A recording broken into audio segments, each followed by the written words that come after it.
നമ്മുടെ കർത്താവിൻ്റെ പരിശുദ്ധമായ നാമത്തിന് സ്തോത്രം ചെയ്യുകയും സ്തുതിക്കുകയും ചെയ്യുന്നു. കർത്താവിനാൽ അനുഗ്രഹീതരായ ദൈവമക്കളോട് ഒരു പ്രാവശ്യം കൂടി ദൈവത്തിൻ്റെ വചനം പറയാൻ അമിത കൃപയിൽ ആശ്രയിച്ച് ഞാൻ ഒരുങ്ങുകയാണ്. ദൈവവചന കേൾവിക്ക് വേണ്ടി താല്പര്യം കാണിക്കുന്ന എല്ലാ പ്രിയപ്പെട്ടവരെയും ക്രിസ്തുവേശുവിൻ്റെ ധന്യമുള്ള നാമത്തിൽ വിനീതമായ സ്നേഹവന്ദനങ്ങൾ അറിയിക്കുന്നു. പ്രതീക്ഷയോടും പ്രത്യാശയോടും കൂടെ ഓരോ ദിവസവും ദൈവവചനത്തിലൂടെ എന്നോട് ദൈവം എന്തെങ്കിലും പറയാതിരിക്കില്ല എന്ന് വിശ്വസിച്ച് ദൈവത്തിൻ്റെ വചനത്തിന് കാതോർക്കുന്ന നിങ്ങളെ അമിത കൃപയാലും സ്വർഗീയ നന്മയാലും ദൈവം നിറയ്ക്കട്ടെ എന്ന് പ്രാർത്ഥിക്കുന്ന കൂടെ നിങ്ങൾക്കെല്ലാവർക്കും യേശുക്രിസ്തുവിൻ്റെ ധന്യമേറിയ നാമത്തിൽ എൻ്റെ വിനീതമായ സ്നേഹവന്ദനങ്ങൾ അറിയിക്കുന്നു. ഒപ്പം വചനവും ആലോചനയും ഒക്കെ നമുക്ക് തരുന്ന കർത്താവിന് ഞാൻ ഒത്തിരി സ്തുതിയും സ്തോത്രവും പുകഴ്ചയും മഹത്വവും കരയറ്റിക്കൊണ്ട് ഇന്ന് തിരുവെഴുത്തിലേക്ക് നോക്കിയപ്പോൾ സ്വർഗം എന്നെ ചിന്തിപ്പിച്ച, ധ്യാനിപ്പിച്ച, എന്നെ ബോധിപ്പിച്ച ഒരാത്മീക വിചിന്തനത്തിലേക്ക് നിങ്ങളുടെ ശ്രദ്ധയെ തിരിക്കുകയാണ്. ആവർത്തന പുസ്തകം 5-ാം അധ്യായം 33-ാമത്തെ വാക്യം വായിച്ചുകൊണ്ട് ചിന്തകൾക്ക് ഞാൻ തുടക്കം കുറിക്കാം. ആവർത്തന പുസ്തകം 35-ാം അധ്യായം 33-ാം വാക്യം. ആവർത്തനം 5:33. നിങ്ങൾ ജീവിച്ചിരിക്കേണ്ടതിനും നിങ്ങൾക്ക് നന്നായിരിക്കേണ്ടതിനും നിങ്ങൾ കൈവശമാക്കുന്ന ദേശത്ത് ദീർഘായുസ്സോടിരിക്കേണ്ടതിനും നിങ്ങളുടെ ദൈവമായ യഹോവ നിങ്ങളോട് കൽപ്പിച്ചിട്ടുള്ള എല്ലാ വഴിയിലും നടന്നുകൊള്ളുവീൻ. ജീവിച്ചിരിക്കേണ്ടതിന്, നന്നായിരിക്കേണ്ടതിന്, ദീർഘായുസ്സോടിരിക്കേണ്ടതിന് ഒറ്റ കാര്യം, ദൈവത്തിൻ്റെ വഴിയിൽ തന്നെ നടന്നുകൊള്ളുക.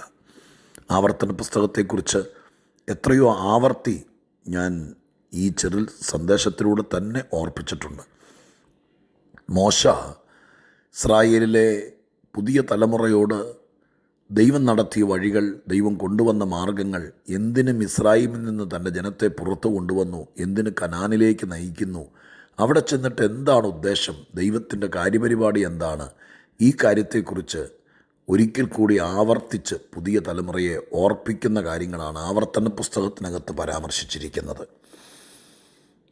പല കാര്യങ്ങളും ദൈവികമായി ഏറ്റവും ദൈവ ഉദ്ദേശപരമായിരിക്കുന്ന വിഷയങ്ങൾ ആളുകളെ മോശ വീണ്ടും ഓർപ്പിക്കുകയാണ്. അതിനകത്ത് ഒരുപാട് സുന്ദരമായിരിക്കുന്ന ചിന്തകളുണ്ട്, ഒത്തിരി അനുഗ്രഹപ്രദമായിരിക്കുന്നത്. അതുപോലത്തെ ഒരു വാചകമാണ്, ഒരു വചനമാണ് ഇവിടെ എഴുതിയിരിക്കുന്നത്. നിങ്ങൾ ജീവിച്ചിരിക്കണം, നിങ്ങൾക്ക് നന്നായിരിക്കണം, നിങ്ങൾക്ക് ദീർഘായുസ്സോടിരിക്കണം. ഇത് ദൈവത്തിൻ്റെ ഒരാഗ്രഹമാണ്. ദൈവത്തിൻ്റെ ആളുകൾ, ദൈവത്തെ വിശ്വസിക്കുന്നവർ, ദൈവത്തിന് വേണ്ടി നിലകൊള്ളുന്നവർ, ദൈവം വിളിച്ചപ്പോൾ ഇറങ്ങി വന്നവർ, ദൈവത്തിൻ്റെ വഴിയിലൂടെ നടക്കുന്നവർ, ദൈവത്തെ അനുസരിക്കുന്നവർ, ദൈവത്തെ ആരാധിക്കുന്നവർ, ദൈവത്തിൻ്റെ സാക്ഷികളായി ജീവിക്കുന്നവർ. ഞാൻ എപ്പോഴും പറയുന്നത് പോലെ കാര്യസാധ്യം നേടാൻ വേണ്ടി ദൈവത്തെ അന്വേഷിക്കുന്നവരല്ല, ദൈവത്തിനായി ജീവിക്കുന്നവർ.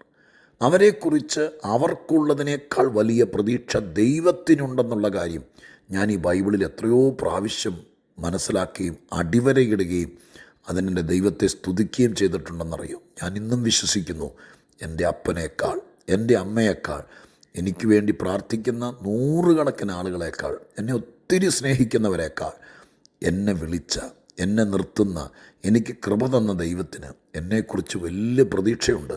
എൻ്റെ നന്മയ്ക്കായി ഒത്തിരി കാര്യങ്ങൾ ദൈവം ചെയ്തിട്ടുണ്ട്. ദൈവം അത് എഴുതിയിട്ടുണ്ട്. ഞാൻ നിങ്ങളോടും പറയാം, ബാക്കി ആരേക്കാൾ ദൈവത്തെ സ്നേഹിക്കുന്ന നിങ്ങളെക്കുറിച്ച് ദൈവത്തിന് ഭയങ്കര ചിന്തയുണ്ട്, ഭയങ്കര വിചാരങ്ങളുണ്ട്.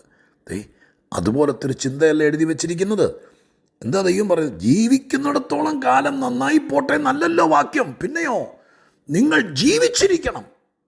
3 പ്രധാനപ്പെട്ട കാര്യങ്ങൾ ആ വാക്യത്തിനകത്തുണ്ടതിൽ ആദ്യത്തെ ഭാഗം ഇതാണ്, നിങ്ങൾ ജീവിച്ചിരിക്കണം. ദൈവം ആഗ്രഹിക്കുന്നു ഓരോരുത്തരും ആ വാക്യം അവരവരുടെ സ്വന്തമായിട്ട് ഓർത്ത് നോക്കിയേ. എന്നോട് ദൈവം നേരിട്ട് പറയുന്നതായിട്ടാണ് എനിക്ക് ബോധ്യമാകുന്നത്. എന്ത്? ഷാജി, നീ മരിക്കണം എന്നല്ല, നീ ജീവിച്ചിരിക്കണം. എൻ്റെ കർത്താവിൻ്റെ കാതിൽ പറയുന്നു, എടാ മോനെ, നീ ജീവിച്ചിരിക്കണം. ദൈവം ആഗ്രഹിക്കുന്നു ഞാൻ ജീവിച്ചിരിക്കണം. നിങ്ങൾക്ക് പോലും തോന്നിയിട്ടുണ്ടാകും, എന്തിനാ ദൈവമേ ഞാൻ ജീവിച്ചിരിക്കുന്നത്, എന്തിനാ എന്നെ എങ്ങനെ ഇട്ടുകൊണ്ടിരിക്കുന്നത്? പക്ഷെ കർത്താവ് പറയുന്നു, നീ ജീവിച്ചിരിക്കണം. നിൻ്റെ വീട്ടിൽ നീ ഇല്ലാതാകാൻ വേണ്ടി ആരെങ്കിലും വഴിപാട് നേർച്ച കഴിച്ചിട്ടുണ്ടോ എന്ന് എനിക്കറിയില്ല. മുഖത്ത് നോക്കി നീ ഒന്നും ചാവുന്നില്ലല്ലോ എന്ന് പറഞ്ഞിട്ടുണ്ടോ എന്ന് എനിക്കറിയില്ല. പക്ഷെ ഞാൻ നിന്നോട് പറയാം, സ്വർഗത്തിലെ ദൈവം നിങ്ങളെ നോക്കി പറയുന്നത് എന്താണെന്നറിയാമോ?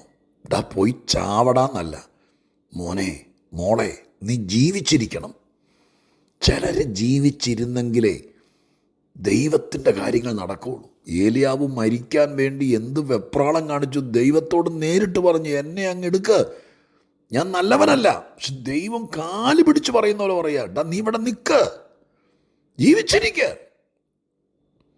എൻ്റെ പ്രിയപ്പെട്ടവരെ, ജീവിച്ചിരുന്നെങ്കിലേ ദൈവത്തിന് നമ്മളെ കൊണ്ട് എന്തെങ്കിലും ചെയ്യാൻ പറ്റുള്ളൂ, ദൈവത്തിന് നമുക്ക് വേണ്ടി എന്തെങ്കിലും ചെയ്യാൻ പറ്റുള്ളൂ. കഷ്ടതയും പ്രയാസമൊക്കെ ഉണ്ടെങ്കിലും ദൈവം നിന്നോട് പറയുന്നു, നീ ജീവിച്ചിരിക്കുക. യെഹെസ്കേൽ പ്രവചനം 16-ാം അധ്യായം എനിക്ക് ഒത്തിരി ഇഷ്ടമുള്ള അധ്യായമാണ്. ഇസ്രായേലിൻ്റെ ചരിത്രം ആണ് അതിനകത്ത് മറഞ്ഞു കിടക്കുന്നത്. ദൈവം അവിടെ പറയുന്ന ഒരു ആലങ്കാരിക പ്രയോഗമുണ്ട്. ഞാൻ നിൻ്റെ സമീപത്തൂടെ കടന്നു പോയപ്പോൾ നീ രക്തത്തിൽ കടന്നുരുളുകയായിരുന്നു. നിൻ്റെ പൊക്കിൾ കൂടി മുറിച്ചിട്ടില്ല, നിന്നെ ഒരു ശീല ചുറ്റിയിട്ടില്ല, നിന്നെ ഒന്ന് കുളിപ്പിച്ചിട്ടില്ല.